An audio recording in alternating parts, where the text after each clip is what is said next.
Bismillahirrahmanirrahim. Pada kesempatan kali ini saya Fahri Zikri Risauki dari kelas 12 Agradaksa akan menyampaikan fase perkembangan Islam di Indonesia. Islam masuk Indonesia melalui proses yang panjang serta melibatkan berbagai faktor seperti perdagangan, dakwah, dan pernikahan. Proses ini tidak terjadi secara tiba-tiba, melainkan melalui beberapa fase perkembangan yang terstruktur. Pada fase pertama, perkenalan awal Islam. Islam pertama kali dikenal di Nusantara pada abad ke-7 Masehi melalui hubungan dagang. Para pedagang Arab, Persia, dan Gujarat membawa ajaran Islam ke pelabuhan-pelabuhan penting seperti Barus, Aceh, Palembang. Dan bukti tertua kehadiran Islam adalah makam Fatimah binti Maimun di Gresik yang berasal dari abad ke-11. Pada fase ini, Islam lebih dikenal sebagai agama pedagang dan belum menjadi agama mayoritas. Lalu fase kedua, penyebaran dan pendirian kerajaan Islam. Pada fase ini ditandai dengan berkembangnya kerajaan-kerajaan Islam seperti Kerajaan Samudra Pasai di Aceh menjadi kerajaan Islam pertama di Indonesia pada abad ke-13.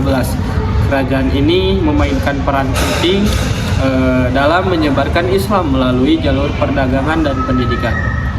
Selanjutnya muncul Kerajaan Malaka, Aceh Darussalam, dan Demak yang menjadi pusat penyebaran Islam di wilayah masing-masing. Peran para ulama dan wali sangatlah penting pada masa ini, terutama Wali Songo yang berasal dari Jawa. Mereka menggunakan pendekatan kultural untuk menyebarkan Islam, seperti menggunakan seni, budaya lokal, dan wayang untuk mengenalkan nilai-nilai Islam kepada masyarakat Jawa yang mayoritas Hindu dan Buddha. Lalu fase ketiga, dominasi dan konsolidasi Islam. Pada fase ini, Islam menjadi agama dominan di sebagian besar wilayah Nusantara. Pengaruh kerajaan-kerajaan Islam seperti Mataram Islam, Ternate, Tidore, lalu Gorontalo semakin menguat. Selain itu, pendidikan Islam melalui pesantren mulai berkembang pesat menjadi sarana utama dalam mendidik masyarakat. Namun masuknya kolonialisme Eropa seperti Portugis, Belanda, dan Inggris menghambat perkembangan Islam. Contohnya Belanda memanfaatkan politik divide et impera untuk melemahkan kekuatan kerajaan-kerajaan Islam. Meskipun demikian, Islam tetap bertahan sebagai identitas kuat masyarakat Indonesia. Lalu fase keempat,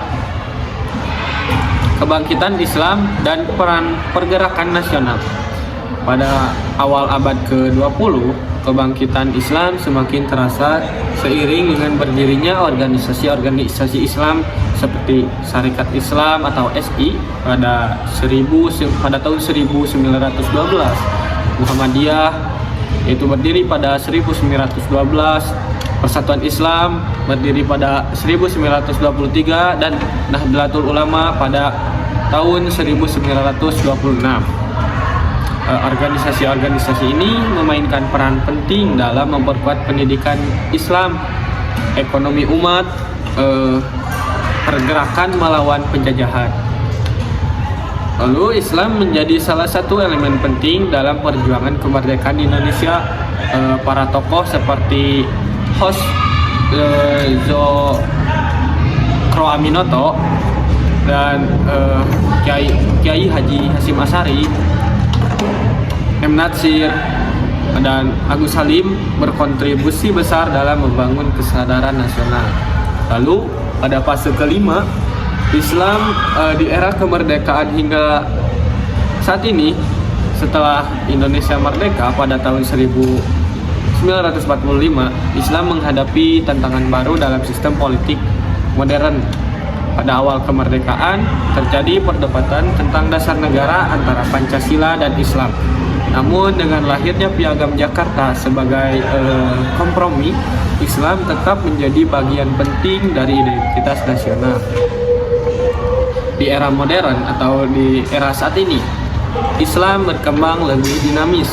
Pendidikan Islam semakin maju dengan berdirinya universitas-universitas Islam seperti UIN, IAIN, IAI. Selain itu, gerakan dakwah, ekonomi syariah, dan teknologi menjadi bagian dari wajah Islam kontemporer di Indonesia. Tantangan baru seperti radikalisme juga muncul, tetapi pemerintah dan masyarakat berupaya menjaga Islam sebagai agama yang damai yang sesuai dengan budaya Indonesia. Perjalanan Islam di Indonesia adalah contoh bagaimana sebuah agama bisa beradaptasi dengan budaya lokal dan menjadi bagian integral dari identitas suatu bangsa. Dari masa perkenalan awal hingga era modern, Islam telah melalui berbagai fase yang membentuk Indonesia seperti yang kita kenal hari ini, melalui kombinasi dakwah, budaya, pendidikan. Islam tidak hanya menjadi agama mayoritas, tetapi juga sumber nilai yang memperkaya keberagaman bangsa. Sekian yang bisa saya sampaikan. Mohon maaf bila terdapat banyak kesalahan dalam segi materi dan pengucapannya. Tutup saja dengan doa. Rabbana atina fid dunya hasanah wa fil akhirati hasanah wa qina adzabannar. Assalamualaikum warahmatullahi wabarakatuh. Bismillahirrahmanirrahim. Nama saya Hajarul Adin dari kelas 12 Agradaksa akan membahas materi perkembangan Islam di wilayah Nusantara. Islam masuk ke Nusantara sebagai salah satu peristiwa penting yang membentuk identitas wilayah ini. Proses penyebaran Islam di Nusantara tidak terjadi secara instan, melainkan melalui jalur perdagangan, pendidikan, dan akulturasi budaya selama berabad-abad. Berikut adalah pembahasan yang terstruktur tentang perkembangan Islam di Nusantara. Yang pertama, awal masuknya Islam ke Nusantara. Islam pertama kali masuk ke Nusantara sekitar abad ke-7 hingga 8 Masehi melalui para pedagang dari Arab, Persia, dan Gujarat. Jalur perdagangan maritim yang menghubungkan Asia Barat, India, dan Asia Tenggara menjadi medium utama penyebaran ajaran Islam. Pelabuhan-pelabuhan di Sumatera seperti Barus dan Palembang menjadi titik awal interaksi masyarakat lokal dengan ajaran Islam. Bukti sejarah keberadaban Islam di Nusantara pada masa ini dapat ditemukan pada nisan Fatimah binti Maimun di Leran, Gresik yang bertarikh 1082 Masehi. Selain itu, catatan-catatan dari para musafir seperti Ibnu Battuta juga memberikan gambaran bahwa Islam telah dikenal oleh masyarakat di kawasan ini. Yang kedua, peran kerajaan-kerajaan Islam. Pada abad ke-13, Islam mulai memiliki pengaruh yang signifikan. Ditandai dengan berdirinya kerajaan-kerajaan Islam, Kerajaan Samudra Pasai di Aceh menjadi kerajaan Islam pertama di Nusantara yang didirikan sekitar tahun 1267. Kerajaan ini memainkan peran penting sebagai pusat perdagangan dan penyebaran Islam di Asia Tenggara. Pada abad ke-15, Malaka muncul sebagai kekuatan besar di semenanjung Malaya. Malaka juga menjadi pusat dakwah Islam. Dari sini ajaran Islam menyebar ke Jawa, Kalimantan, Sulawesi, hingga Maluku. Di Jawa, Wali Songo menjadi figur penting dalam penyebaran Islam.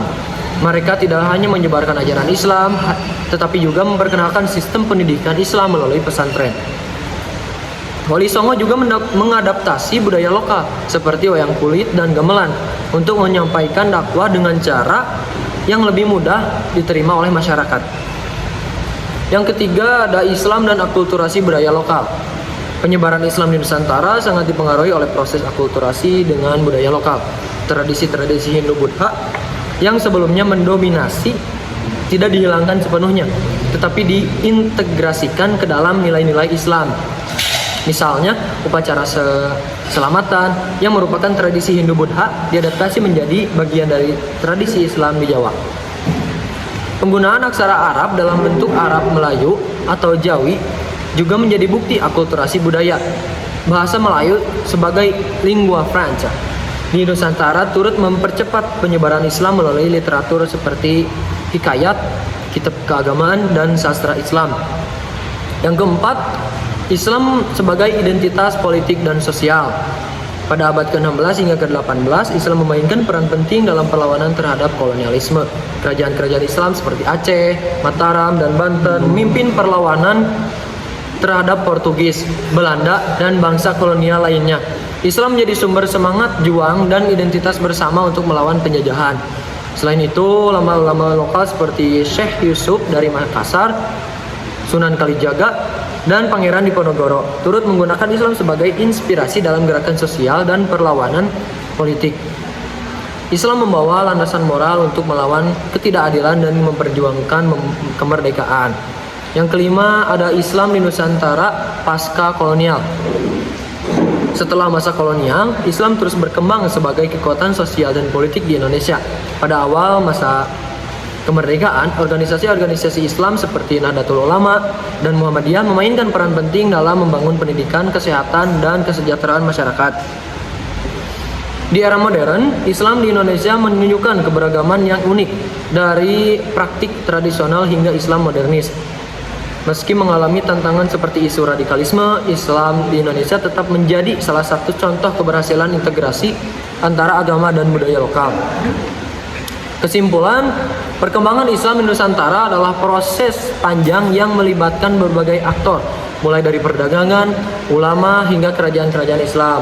Penyebaran Islam tidak hanya mengubah aspek keagamaan, tetapi juga budaya, politik, dan identitas sosial masyarakat Nusantara. Islam yang berkembang di Nusantara adalah Islam yang toleran, beradaptasi dengan budaya lokal, dan menjadi bagian integral dari perjalanan sejarah bangsa Indonesia. Dengan memahami sejarah perkembangan Islam di Nusantara, kita dapat melihat bagaimana agama ini menjadi kekuatan yang mempersatukan masyarakat sekaligus memperkaya identitas budaya Indonesia.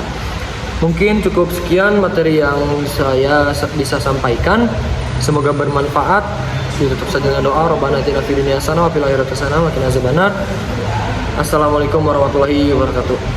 Salam lestari.